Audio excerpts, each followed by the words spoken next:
उद्धव ठाकरे यांची शिवसेना पुन्हा मुंबईमध्ये सत्तेत आली तर मुंबईचा महापौर कोणी खान होईल का, हे वक्तव्य महापालिका निवडणुकीत करण्यात आलं होतं. आज ते वाक्य मुंबईमध्ये नाही तर परभणीमध्ये खरं ठरलंय. कारण ज्या परभणीत खान किंवा बाण म्हणतात विस्तार केला, तर त्या ठिकाणी शिवसेना ठाकरे गटाने महापौर एका मुस्लिम व्यक्तीची निवड केली आहे. त्यामुळे महायुती त्यातही भाजप आक्रमक झाली असून ठाकरे गटाने ही जोरदार प्रत्युत्तर दिलंय. दरम्यान मुंबई महापालिकेत तब्बल 25 वर्षांनी सत्ता गेल्यानंतर परभणीत मात्र सत्ता मिळवण्यासाठी ठाकरे गटाला यश आलंय. राज्यात शिवसेनेत अस्तित्व कायम राखण्यात ठाकरे गटांना यश आलेत, पण मुस्लिम महापौर यावर टीकेची झाड उडल्याने नेमके परभणीत काय राजकारण घडलंय, महापौर कोणाचा, यापुढे काय समीकरण होणार, यावर आज आपण बोलणार आहोत. 1 महिन्यापूर्वी राज्यात तब्बल 29 महापालिका निवडणुकीचा धुराडा उडला होता. त्यावेळी सगळ्यांचे लक्ष मुंबईकडे होते. पण मुंबईत ठाकरेंची तब्बल 25 वर्षाची सत्ता खल्लास करण्यात भाजपला यश आलं होतं. त्याचबरोबर मुंबईत वडगत्ता ठाकरे गटाची कामगिरी अतिशय सुमास पाहिली. जवळपास अनेक ठिकाणी ठाकरे गट 2 अंकी नगरसेवक निवडून आणू शकत नाही. पिंपरी चिंचवडमध्ये, सोलापूरमध्ये तर ठाकरे गटाने 0 नगरसेवक आले. तर असे असताना परभणीत मात्र ठाकरे गटाने सर्वाधिक नगरसेवक निवडून आणण्यात काँग्रेसच्या मदतीने सत्तेचा सोपान सर केला. पण महापौर म्हणून सय्यद इक्बाल, सय्यद खाजा ही निवडून होताच. महायुतीकडून ठाकरे गटावर टीका करण्यात आली. ती का, ते पाहण्यासाठी आधी सत्ता समीकरण काय आहे ते बघू. परभणी महापालिकेत 65 नगरसेवक आहेत. त्यामुळे बहुमतासाठी 33 नगरसेवक गरजेचे आहेत. त्या ठिकाणी शिवसेना ठाकरे गटाचे 25 आणि काँग्रेसचे 12 नगरसेवक विजयी झालेत. त्यामुळे महापौर ठाकरे गटाचा होणार हे मात्र नक्की. त्यात महापौर पक्षाचे आरक्षण सर्वसाधारण गटाला होते, त्यामुळे इच्छुक जास्त होते. त्यात परभणीचा महापौर यावेळी अल्पसंख्याक समाजाचा असेल अशी जोरदार चर्चा सध्या शहरामध्ये सुरू होती. पक्षाच्या यशात महत्त्वाची भूमिका वाढवणारे खासदार संजय जाधव यांनी वरिष्ठ नेते ज्यांच्या नावावर समिती दर्शवती तोच महापौर असेल असे म्हणत सस्पेन्स कायम ठेवला. दुसरीकडे चंद्रपुरात ठाकरे गटाने वेगळी भूमिका घेतली, तर परभणीत आम्ही वेगळी भूमिका घेऊ असे म्हणत वडट्टीवार यांनी ठाकरे गटाची कोंडी केली होती. त्यामुळे शिवसेना उद्धव बाळासाहेब ठाकरे पक्षाकडे गटाकडे संख्याबळ पाठिंबा आणि सत्ता स्थापनेची सुवर्ण संधी असतानाही महापौर पदाचा निर्णय मात्र अजूनही लवकरच या शब्दात अडकून पडलाय. त्यात शिवसेनेकडून दिलीप ठाकूर यांनी घटनेपदी निवड करण्यात आली होती. पण आज अचानक ठाकरे गटाने महापौर म्हणून सय्यद इक्बाल, सय्यद खाजा यांची निवड केली.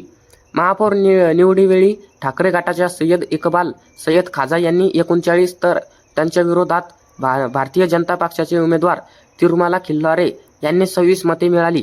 महापौर पदाच्या निवडणुकीत एकूण 65 सदस्यांनी मतदान केले. पण त्याआधी इक्बाल सय्यद कोण आहे ते बघू. ठाण हवा की बाण हवा असा प्रचार करत शिवसेनेने परभणीत आपली पाळीमुळे घट्ट केली होती. या परभणी शहराने शिवसेनेने धनुष्यबाण हे चिन्ह मिळवून दिलं होतं.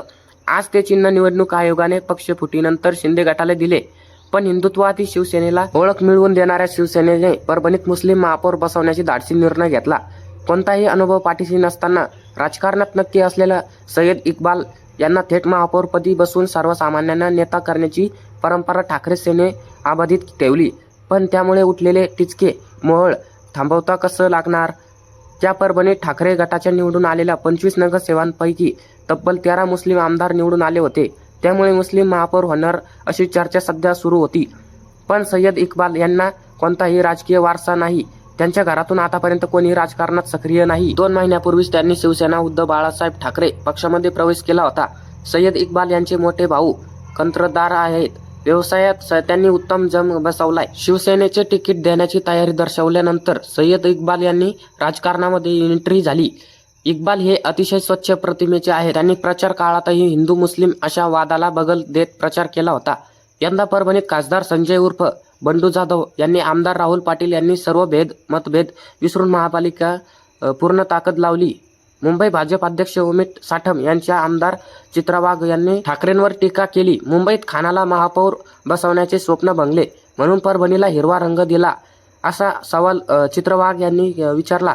तर एकनाथ शिंदेनेही बाळासाहेबांचे विचार सोडल्याचे सांगत टोला त्यांना लावलेला. ठाकरेंच्या शिवसेनेने परभणीत मुस्लिम नगरसेवका महापौर पदाची संधी दिल्यावर एकनाथ शिंदे नाव न घेता उद्धव ठाकरेंवर जोरदार टीका केली. 2019 मध्ये त्यांनी बाळासाहेबांचे विचार सोडल्यामुळे आम्हाला वेगळं जावं लागलंय. बाळासाहेबांचे विचार घेऊन आम्ही पुढे जात आहोत. मात्र परभणीमध्ये यांचा खरा चेहरा समोर आलाय अशी प्रतिक्रिया एकनाथ शिंदे यांनी दिली. शिवसेनेचे नेते आणि माजी खासदार संजय निरुपम यांनी उद्धव ठाकरेंवर मुस्लिम महापौर निवडणुकीवर शिवसेनेचे नेते संजय निरुपम यांनी ट्विटरवर ट्विट करत म्हटलं की परभणी महापालिकेत उभारठ्याने सय्यद इक्बाल यांना महापौर बनवलं, खूपच चांगलं केलंय. कारण की उभाठाजवळ जर कुठली मजबूत वोट बँक असेल तर ती मुस्लिम वोट बँक आहे. तर मुस्लिम समाजाच्या उभाठ्यांच्या उमेदवारांना भरपूर मतदान केले तर मुंबईमध्ये त्यांना दुहेरी आकडा गाठणे अवघड होतं. जर मुंबईमध्ये महापालिकेचे झेंडे फडकताना नसतात तर मुंबईचा महापौरही कोणी खान किंवा पठाण झाला नसता, अशी टीका निरुपम यांनी ठाकरेंवर केली. परभणीत भाजपचे जिल्हा अध्यक्ष सुरेश भुमरे यांनी उद्धव ठाकरे यांच्यावर शिवसेनेची टीकाजोड उडवली. अकोट आणि अचलपूरमध्ये भाजपने MI सोबत युती केली, तसे धंदे तर आम्ही केले नाहीत ना, त्यामुळे भाजप हिंदुत्वाच्या गप्पा हाणू नयेत. जेव्हा जेव्हा हिंदुत्वाचा प्रश्न आला तेव्हा तेव्हा बाळासाहेब ठाकरे यांनी शिवसैनिक रस्त्यावर उतरले. ते जर आम्हाला औरंगजेबाच्या अवलादी म्हणत असतील तर त्या काय अफजल खानाच्या अवलादी आहेत का? MI तुमची बी टीम आहे, तुम्ही त्या सोयीने वापरून घेता. हिंदुत्वाच्या नावाखाली एखादा प्रसंग आल्यावरती त्यांना कळेल की कोण किती हिंदुत्ववादी आहे. परभणीची एकमेव महानगरपालिका शिवसेनेने जिंकली आहे, त्यामुळे महापालिकेच्या पोटामध्ये पोटसूळ उठत आहे. 1989 पासून परभणी जिल्हा हा शिवसेनेचा बालेकिल्ला आहे. या MI सोबत युती करायला जमते, पण आम्ही मुस्लिम महापौर केलेला यांना बघवत नाही, असे म्हणत पलटवार केलेल्या महत्त्वाचे परभणी नगर परिषदेचे 2011 परभणी महापालिकेत रूपांतर झाले.